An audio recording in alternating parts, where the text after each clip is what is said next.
নমস্কার। আগামী 18ই মে 2025 সালে রাহু এবং কেতু রাশি পরিবর্তন হচ্ছে। এই রাশি পরিবর্তনের জন্য বৃশ্চিক রাশির মানুষদের কেমন কাটবে আগামী 1.5 বছর, আজকে এই নিয়ে আলোচনা করব। এবার 1.5 বছরের কথাটা কেন বললাম, কারণ রাহু এবং কেতু এক একটি রাশিতে প্রায় 1.5 বছর ধরে অবস্থান করে থাকে।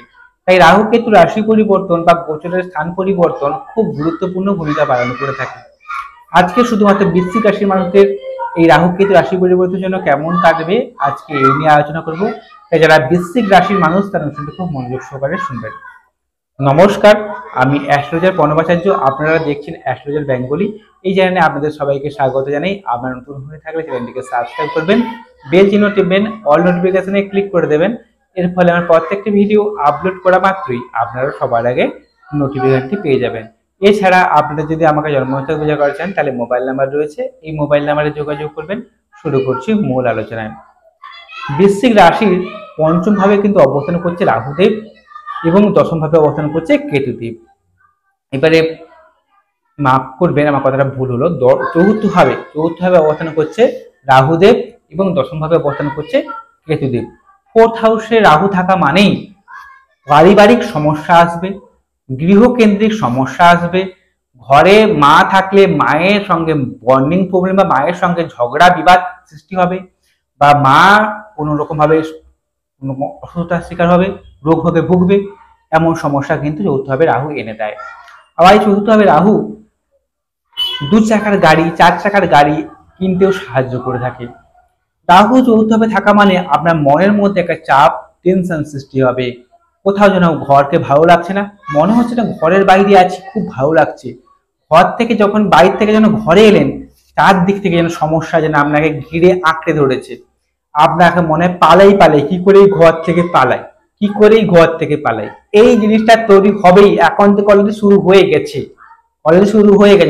দেখছেন এখন থেকে অলরেডি শুরু হয়ে গেছে। এই জিনিসটা অবশ্যই ঘটবে বৃশ্চিক রাশির মানুষদের ক্ষেত্রে। রাহু ভোরসাতে থাকা মানেই ঘরে থাকতে একবার ভালো লাগবে না, ঘরে থাকা মানেই মনে হবে চারদিক থেকে যেন মানে সবাই যেন জেঁকে ধরেছে, চাপিয়ে দিচ্ছে, যেন বিরকম চাপ, ঝামেলা, ঝঞ্ঝাট যেন চেপে বসছে আমার মাথার উপরে যেন। তাই ঘর থেকে যেখানে পালিয়ে মানসিকতা থাকবে, ঘর থেকে দূরে থাকতে ভালো লাগবে, মনের মধ্যে চাপ, টেনশন কাজ করবে। পড়তে রাহু থাকলে বন্ধুদের থেকে সাবধানতা অবলম্বন করবেন। এই সময় দেখবেন প্রচুর বন্ধু সৃষ্টি হবে আপনার। দেখবেন আপনার যাত্রা পথে চলার পথে প্রচুর বন্ধু যেন উটকো বন্ধু আপনার জীবনে জুটে যাবে। সেখান থেকে নেশাবান হওয়া, নানা রকম বিপদ হওয়া, বদনামের শিকার পর্যন্ত করাতে পারে। 4th হাউসে রাহু খুব একটা ভালো ফলাফল দেয় না। 4th হাউসে রাহু কিন্তু দেখবেন আপনার এই সময় প্রতিবেশী কেন্দ্রিক একটা সমস্যা আসবে, অলরেডি শুরু হয়ে গেছে বিশেষ মানুষদের। প্রতিবেশীরা নানা রকম ঝামেলা করছে, ঝঞ্ঝাট করছে, প্রতিবেশী কেন্দ্রিক নানা রকম ঝামেলা অবশ্যই আসছে এবং আগামী দিনেও আসবে। তবে জ্যোতিষ বন্ধুর সঙ্গে এগুলো যোগাযোগ করে রাখবেন, তার পরামর্শে চললে অবশ্যই আপনারা এই বিপদ থেকে রক্ষা পাবেন। সেই সঙ্গে দশান্তশ যদি ভালো চলে, অন্যান্য গ্রহের অবস্থানও দেখতে হয়, সেগুলো যদি ভালো থাকে তাহলে এই সমস্যাগুলো এতখানি আপনার জীবনে আসবে না।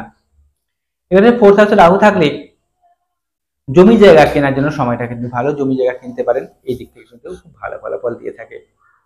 4th হাউসে রাহু অবস্থান করে তার পঞ্চম দৃষ্টি প্রদান করবে আপনাদের রাশির দ্বাদশ ভাবে। দ্বাদশ ভাবে দৃষ্টি প্রদান করছে মানে আপনার এই সময় ব্যয় করাবে বা ব্যয় বৃদ্ধি করাবে।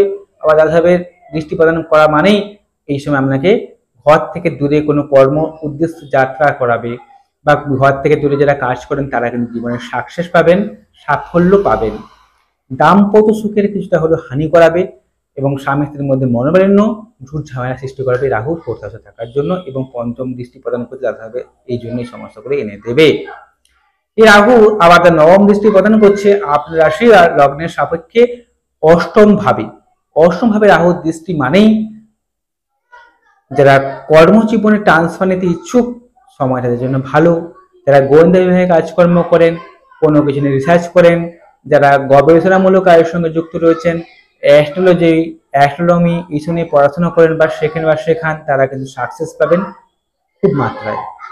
এছাড়া যারা এলআইসি বীমা সংক্রান্ত কাজের সঙ্গে যুক্ত রয়েছেন তারাও এই সময় সাকসেস পাওয়ার সম্ভাবনাকে বাড়িয়ে দেয় এই রাহুদেবের জন্য। তো এইভাবে অষ্টমভাবে দৃষ্টি প্রদান করছে যেহেতু রাহুদেব, তাই আপনাকে এই সময় চোট আঘাত লাগার ভয় সৃষ্টি করাবে, দুর্ঘটনা, অ্যাক্সিডেন্ট, বিপদের মতো সম্ভাবনা রয়েছে।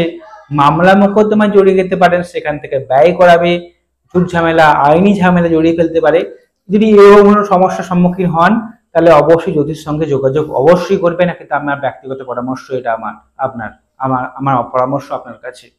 কারণ একটা কথা হচ্ছে কি, জন্মছকে গ্রহ বাকি গ্রহদের অবস্থানও দেখা দরকার আছে, জন্মছকে দশাংশ পর্যন্ত রয়েছে দেখা দরকার আছে। সেগুলো যদি ভালো চলে, আপনার ফেভারেবলে চলে, তাহলে রাহু এই প্রবলেমগুলো আপনার জীবনে আনতে পারবে না। এলেও সেটা পাশ কাটিয়ে বেরিয়ে আসতে পারবেন আপনি, এলেও পাশ কেটে বেরিয়ে আসতে পারবেন। দশমভাবে অবস্থান করছে কেতুদেব। দশমভাবে কেতু মানে গুপ্ত বিদ্যায় পারদর্শী হওয়া। দশমভাবে কেতু মানে গোয়েন্দা বিভাগে যারা কাজকর্ম করেন সেখানে সাফল্য লাভ। দশমভাবে কেতু মানেই কর্মজীবন থেকে নিজেকে আড়াল করে রাখার মেন্টালিটি। আপনি যে কাজের সঙ্গে যুক্ত থাকুন না কেন, সেটা অপরের কাছ থেকে দূরে রাখবার চেষ্টা করবেন।